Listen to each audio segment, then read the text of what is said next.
I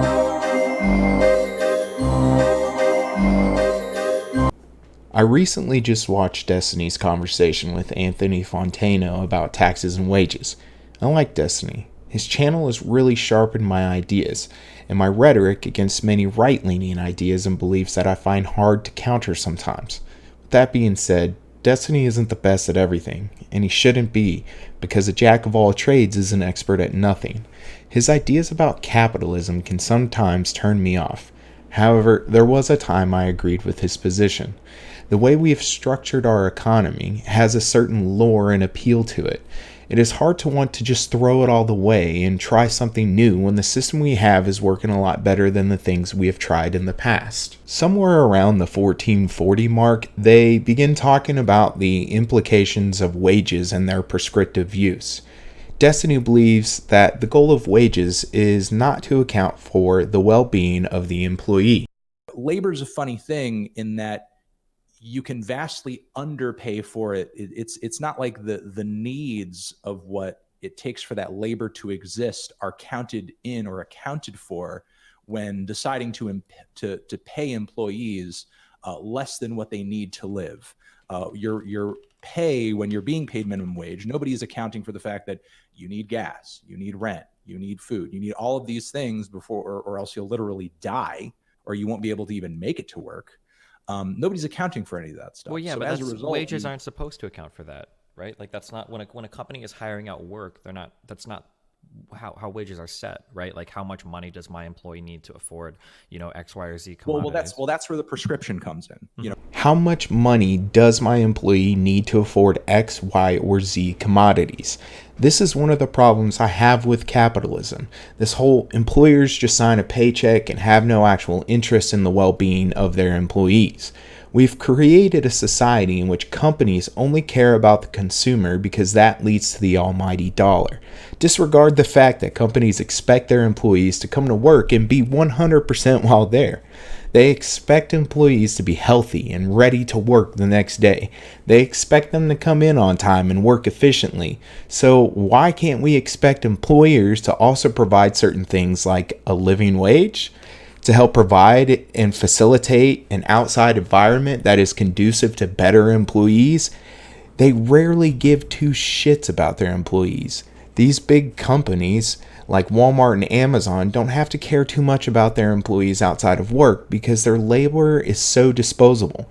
Their employees could use their collective powers to go on strike, but in the end, Amazon can just hire a completely new team and have them ready to work in less than a couple days. I would argue that it is in the company's interest to take care of their workers. The Public Health Institute states that the value of healthy employees saves businesses money through reducing absenteeism, increasing productivity, reducing healthcare costs, improve individual employee health, energy and morale, and can improve the business's work culture and environment. On top of that, having happy employees also equates to happy customers and better productivity. There is vast amounts of data that show how employees that are treated and properly cared for increases the overall viability and profit of the company. Companies like Walmart and Amazon don't have to worry about this aspect though. They are literally too big to even care. The majority of their needed labor isn't too complicated and can be done by anybody with the capability to tie their own shoes. I'm not throwing shade to those that work there, but in all honesty, their workforce can remain constant even with a high turnover rate. According to PayScale's annual turnover rate survey, the biggest companies today have some of the highest turnover rates.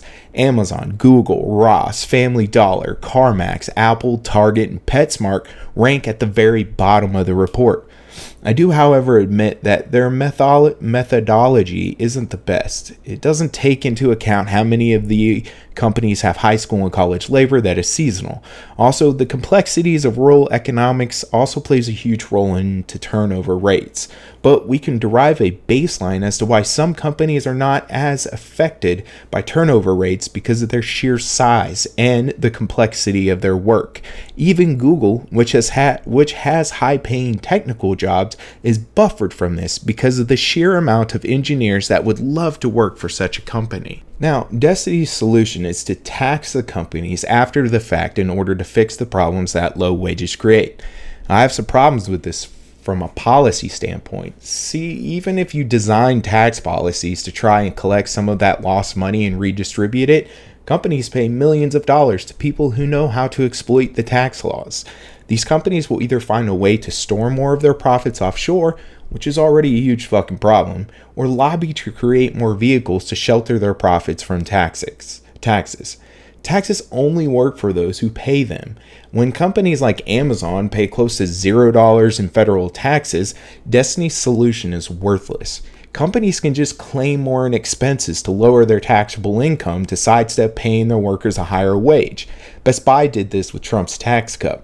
Instead of giving me a higher wage, they gave me a $500 bonus. Now, I'm not complaining, but a 25-cent raise would have brought me more money over the long run than a flat-out $500 bonus I had to pay taxes on. Another problem I have with Destiny's solution is that giving people some sort of redistribution is a delayed process. In order to get that assistance, one has to apply for it. They have to fill a bunch of paperwork out and wait for their application to be approved or denied. This requires time and effort. This delays the pay. Why do I frame it this way? Well, in our current example, we are specifically talking about raising wages so that people can afford a certain standard of living. If instead we don't raise wages and we tackle this through some sort of government program, does that assistance not equate to their lost wages that they would have gotten if their wages have just been increased? In order for these laborers to get the full value of their work, they must apply for it and then wait for it to come back through some government program or tax incentive. Why not just pay them for their labor straight up and not have to deal with all that bureaucracy? With this stance, Destiny also becomes a hypocrite. One of his main objections to unions is that they have the potential to save jobs that are no longer really needed, keeping jobs for the sake of jobs. I agree with Destiny here. By not raising wages and trying to recoup that money on the back end through taxation, we create needless jobs in government. Why create more work through the filing of taxes, audit of taxes, means testing for welfare, and then distributing it? Why not just give that money up front in the form of higher pay and not go through that whole circus? Around 1520, we start talking about privatization and socialization. Around this point, they start talking about the socialization of the value of labor. Destiny leads into an example of how distorting markets can hurt the people we are trying to protect with the proposed policy of capping credit card interest rates. He makes a good point that it may effectively remove access to credit cards to the lower class. However, markets do find a way to fulfill certain needs. To think that there would be this gap in the market for credit to lower class people for long is absurd. Microloans are gaining popularity. Companies could pop up to loan money based upon a flat fee instead of interest rates. I don't like the idea of interest rates to begin with, so I have a bias here. I also think markets are terrible at allocating resources effectively as well, but this is the system that we live under today. However, this concept isn't the only thing that companies try to socialize. The creation of police forces was an answer to the problem of companies wanting to protect their private property. They realized that instead of paying for private police forces, they could save money by advocating for the shared cost across the citizens. In addition, companies socialize the cost of pollution that is a byproduct of the creation of their goods. With about 100 companies responsible for 71% of the global emissions, they push the cost of that pollution to the government. The EPA's proposed budget for 2020 is $6.1 billion. Now, not all that money goes into paying for the cost of pollution.